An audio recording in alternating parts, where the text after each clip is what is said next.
Luke, get up! We gotta build a forger's den. What? What's that even mean? We can turn cards into gold. It's so good. Kristen, where are the nails?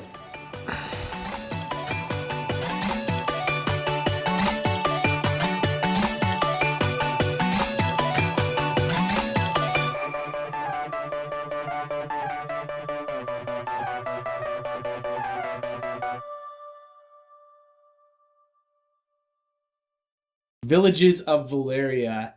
Right off the bat, I'm going to say the components in this game are very nice. Daily Magic Games kind of developing a reputation for being a high quality components company.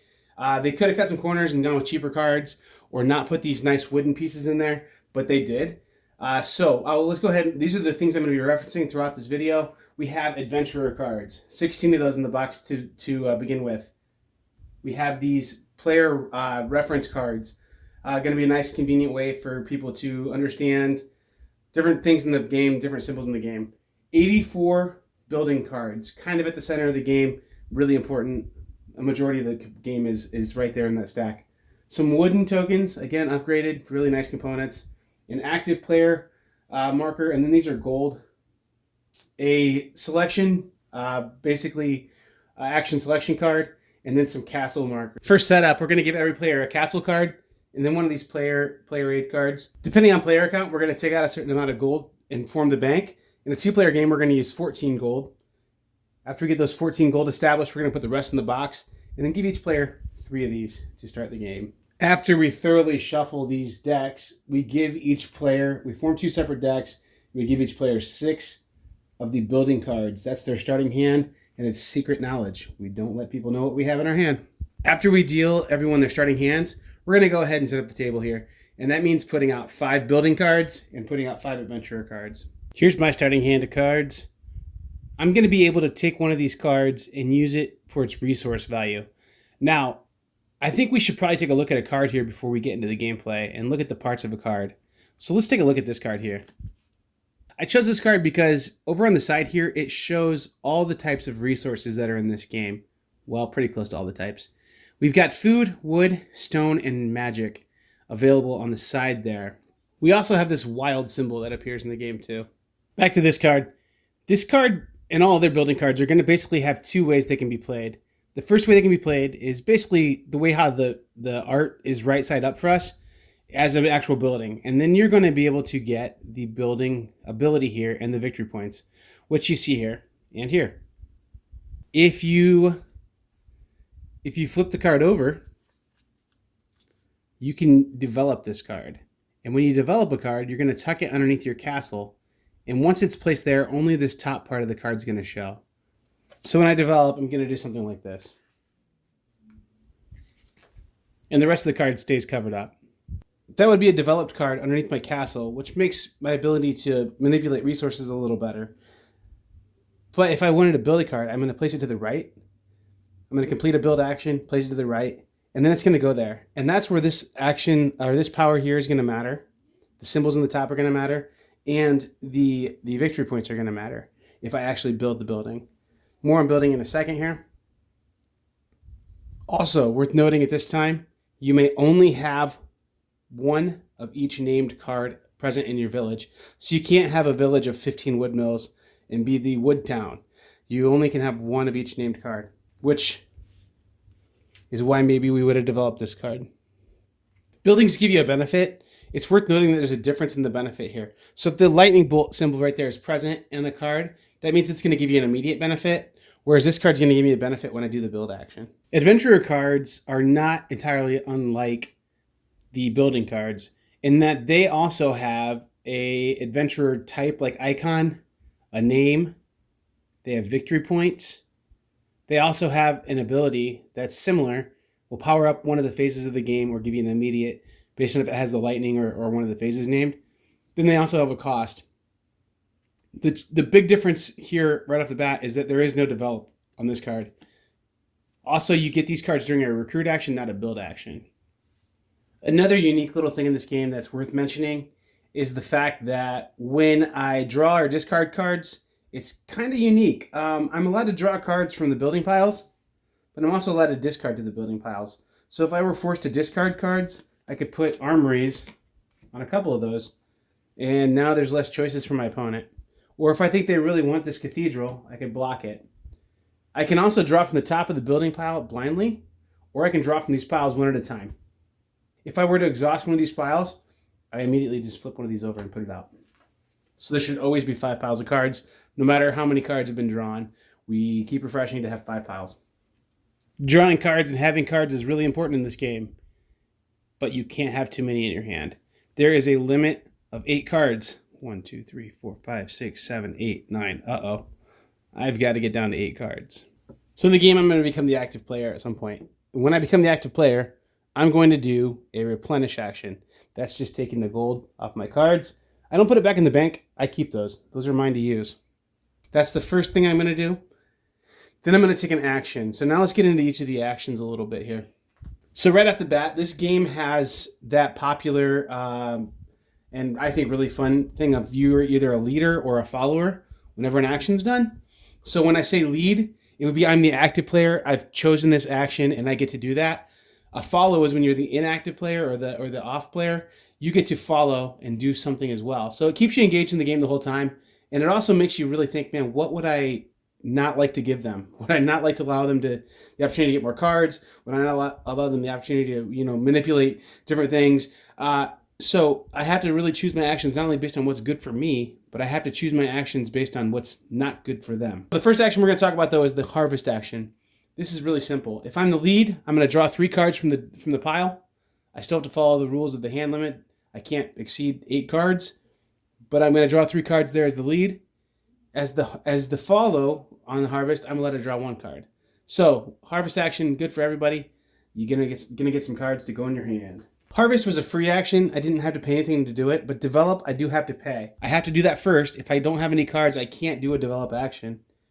When I take a develop action, I'm going to discard a card from my hand, flip another card over from my hand, and place it underneath my castle so that I can generate more resources. If you wanted to be a follower and do this action, you can, but you must ditch 2 cards in order to tuck 1. So we talked about that replenish phase. That's where you take the gold off of your cards. How does the gold get on your cards? Well, that happens when we build. So when we build, do the third action, what we're going to do is we're going to take our gold from our supply and we're going to place it onto places where we can convert it into the resources we need. So let's say I want to build this wood mill. I need a food, a wood, a stone, and a magic. So I only have 3 things available to me. Can I do this? We'll find out, I guess. So I've given myself a food. I've given myself a wood. I'm using this wild resource to get a stone. I still need a magic. So this is where this game has something kind of clever happen in it. The little bit of cleverness that can happen is I can take a gold from my supply and play it onto another player's board. So my opponent has an ability to generate magic. I can use one of my gold from my supply, put onto their card in order to get the magic I need to build that. That's good for me because I got a card built. It's good for him because now when he goes to do his replenish phase, he just gained a gold from me. So now he has more resources available to him to build. And basically, I've helped him out a little. But at the same time, I've helped myself. So that's kind of tricky. When you do a lead on build, you finish your turn out by drawing a card. When you're doing a follow, you just build without doing any card drawing. The recruiting action is similar to building in some ways, but it's also pretty different. First off, we're not going to have adventurers in our hand. They're always going to come from the table. We're going to recruit them to our village from this common group of fighters or clerics or different things by having the symbols that they need present in our village. So this guy would only want to come to our village if we had these buildings present in our village. So in order for me to get him there, I have to have that set of buildings built, which I don't. And then if I'm the lead, I would just pay 1 gold to the bank. So I'm losing one of my gold that can generate resources for me. But then I'm gathering one of the citizens from there to come into my village. So I recruit someone in a similar way that I would build by having the costs here ready to go, paying something to the bank, not paying it onto the cards, and then adding them to the village from the table, not from my hand. And then to follow, you can do the exact same thing, but your cost to recruit is 2 gold instead of just 1. Finally, we have everyone's favorite. We are talking about taxes. So when you take the tax action, what you're going to do is take one gold card one gold coin from the bank, and then you're also going to draw a building card into your hand. When you follow this action and you're not the lead, you're just going to take a card. Now, that seems pretty simple. Those actions are pretty simple and they're pretty straightforward, but let's go ahead and take a look at a couple cards here. So those simple actions, and they are simple, become modified by building your village. So if I had a guard tower, now all of a sudden, whenever harvesting is done, I get an additional card. That's also for me when I follow. So that's a really powerful card because every time harvesting is done around the table, all of a sudden I'm getting more stuff. And the cleric, look at him. Whenever we tax, I'm going to basically double what I'm doing on my taxing turns. But then also when other people tax, I'm going to get that as well. So it's really, really powerful, really, really important to get these constantly being built actions. These instant actions are really, really good to have for a short-term benefit. But if you have these long-term benefit cards out in your village, you're really going to do well, it seems like, in this game. This continues until you've built the necessary number of buildings and adventure combination into your village. So in a two-player game that we're talking about here, it'd be 12 cards are present and built, not used as developed, but built into my village. So I only have one card built there right now. Let's say I keep building and I get 12 there eventually, a combination of buildings and adventurers, then that would trigger the end of the game. What's going to happen on the end of the game is that turn that was triggered that ends the game is going to be the last turn, but we're going to follow through all of that turn, finish that whole turn out. So let's look real quick here at a couple of other cards here that are going to impact our end of gameplay. We're going to see cards like this knight in the game, and this is the victory point symbol. So at the end of the game, the knight himself is worth 1 victory point, but then also his ability says you get 1 victory point per soldier building in your village. So there's several cards like this in the game.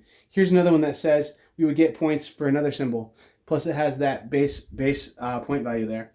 Some cards are just worth a lot of points right off the bat, and then they don't have a game end or ongoing powers. So the cards are all balanced on do things for me now, do things for me later, do things for me at the end of the game. And you kind of have to make your choices based on what you need at that particular season of the game. And the game plays out pretty quickly. It usually takes around 45 minutes maybe to get a game played. Really fun, and it reminds me of other heavier board games or bigger box, I guess, maybe not heavier, board games where you're recruiting people, building buildings. A lot of fun. Let's get some final thoughts on it back in the studio now. So that is Villages of Valeria. A brief kind of overview, a little bit of how to play. A pretty neat game. And let's get right into it right now. What do I think about this game? Do I think this is a keeper? Do I think this is one that people should look for? We'll get right into that now. The components on this game are stellar. I alluded to that in even the gameplay video. They could have done little cardboard chits for the coins. They could have made that active player marker something much smaller, not near as big and powerful. But they went with big chunky pieces of wood and nice coins, which you feel in your hands. Like, it really makes it better. As much as those coins get handled and placed on cards and stuff, if they were cardboard, your enjoyment of this game would have gone down quite a bit. So them spending a little more money on producing a better game, I really like that decision. The components in this are just so good. The cards in this game have just beautiful art on them. They all are really nicely done cards. I like the look of the art style in all the Valeria games, and I'm a big fan of just Daily Magic's aesthetic. It's really good, and I know they pride themselves in that. I mean, they should. They've even got a really cool logo. So I really like the design of the cards, but then also beyond that, just how clean the graphic design is on this, and how easy it is to understand the symbols, and how easy it is to understand the costs for things. It's just super simple, and they did an excellent job with that. They didn't convolute it. They still had beautiful art on there, but then the symbols stuck out and did a really good job. A lot of times I think companies have a hard time doing that. They want to put beautiful art in there and incorporate symbols into the art kind of almost, and it really hurts gameplay. So their graphic design choices on this were spot on. Did an excellent job on this. I'm going to say this about the game now. It comes in a real small box, and it's pretty inexpensive, and it's portable, and it's just this little box, but it's a rich game. It's a really rich game, and it's as fun of a game as you need to have, and as heavy of a game as you need to have for so many situations.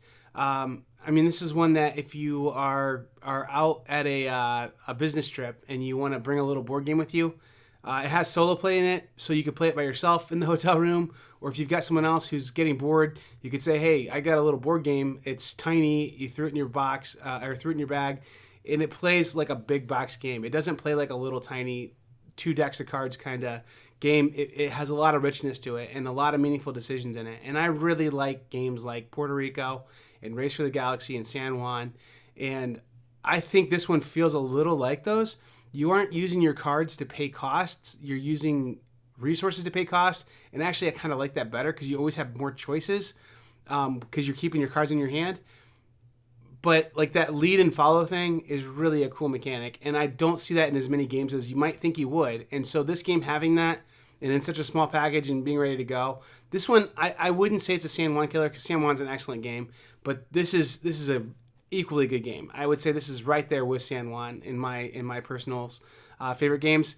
I'm gonna go ahead and spoil this a little bit. I'm already thinking about my top 100 for the end of the year, and this one may creep in there, and that's really a select number of games that make that. So I really like it that much. I really enjoy it. So let's get right into how much I do enjoy it. So let's go ahead and break down the categories of this game and see how it did. Accessibility, most anybody can play this game, and it can be played in most any situation. So it's really strong here. This is a game, like I talked about before, is portable. You could take it with you different places and just toss it into a little carry-on bag, or you could toss it into the glove box of your car, or you could just have it on the shelf ready to go at any point. The length of the game is really nice too. It doesn't keep people from wanting to play it. It's not a filler game. I wouldn't say quite. It's a little long for a filler, but at the same time, it's going to be like one of those good like wrap-up game night kind of games where it's a little bit lighter than maybe something you've been playing, but it's still very good. It's going to be good at like family get-togethers to introduce people to something maybe a little heavier. It's going to be good for couples. You can play with two really well. You can even play it solo. So like if you're going on a trip maybe and you've got this in your bag, you could break it out in the hotel room.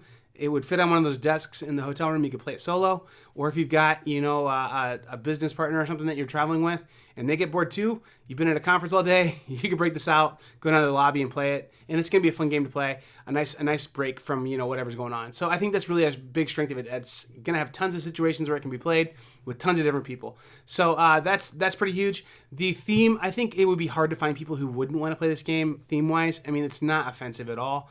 To me, for sure. I could think of maybe people who have very, very adamant views on maybe magic, and there's symbolized magic in this game. Maybe they didn't like skulls. I don't know. I think that this is going to be one that I would certainly have let my kid play it at a very young age because I don't feel like it's graphic or violent or anything like that. And I think that most everybody is going to feel that way. It's just really a good looking game. Very cute. And I don't think people are going to be objecting to the theme of this game at all, really. The fun on this is I'm going to give a 4 out of 5. There's games that I like have more laughs about when I play them, but this game's really fun, and a 4 out of 5 rating on fun is really, really strong. It's a very strong rating. I mean, it's fun to feel like you're building this village, and it's fun to make these like exchanges. It's always fun to discard on top of a card and have your person you're playing against go, ugh. And have a little bit of take that in there. So it's a really fun game. 4 out of 5 is a rock solid rating on that. And a 2.5 would be average. So it's well above average on the fun. The other two marks here, I'm giving it as high a mark as you can get because of the replayability of this game. One, there's 85 building cards in the base game, okay? That's to start with. Then there's expansions, so you can add more things. There's the same set of adventures, but then you can expand that as well. So even if you saw everything in this game, played it a bunch, you could expand it really quickly and inexpensively. I think you're going to get a lot of play out of this game just as it sets in the box because the order cards come out, the variety of cards in there, it's going to be a lot of gameplay in this before it gets stale at all. So I'm giving it as high a mark on this as you can get because, I mean, like a permutation of 84 unique cards coming out or 84 cards coming out is like nearly infinite. Like for the same order of cards to come out repeatedly would be just unheard of mathematically. There are some repeats in there, but there's just a lot of unique cards in there. And just the way how you make decisions with those cards then. Do I develop it? Do I build it?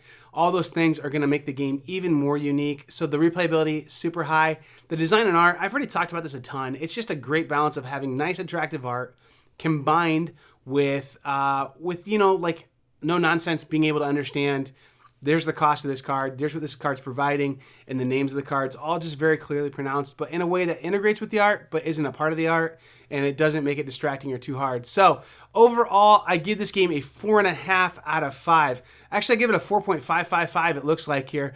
That's a little bit of a typo, but I'm giving it a 4.5 out of 5. And why not give it the 4.555? Why not? It's a really good game. And so card games don't typically go above 4 for me. This one does go above that for me. I don't give 5 out of 5 out very often at all. This one tempted me a little bit. It's very good. Very, very good. So at a 4.5 out of 5. This is a game that I think 90% of people that are into the hobby of playing tabletop games are going to enjoy this game if they play it. And I think that this is one that it's inexpensive enough and has enough uses and enough places to be played that I would encourage people looking at maybe picking a copy up if you're looking at adding to your collection. So a 4.5 out of 5 wrench rating makes this game a Board Game Mechanics accepted game. So we are going to make this game accepted by us, the Board Game Mechanics. And I know Jason likes this game too. So we on the podcast do this thing where if our average rating on a game is a 4.5 or higher, and we agree on it, then we basically put this game into what we call the Hall of Fame, which is the highest level for a game to ever get into. We want to usually have games that are a few years old that we played for a while get in there, but we're talking like games like Ticket to Ride, Catan, like things like that are just, like our Mount Rushmore of games. This one, honest to goodness, I could see in a couple years, if it holds up and plays as strong as it is, as much as Jason and I both like it, maybe sneaking its way into the Hall of Fame. So I really like this game. This is one of the better games I played all summer. I really enjoyed playing it. And anyway, that's about it. If you've enjoyed this video, please sub, or please think about giving us a like or a sub or both. The other thing too is if you want to hear more from Jason, he's got videos on this channel as well. He and I do a podcast together. If you want to check out that podcast, that's where we get kind of silly sometimes and open up about, just like all kinds of things about gaming, not specific games.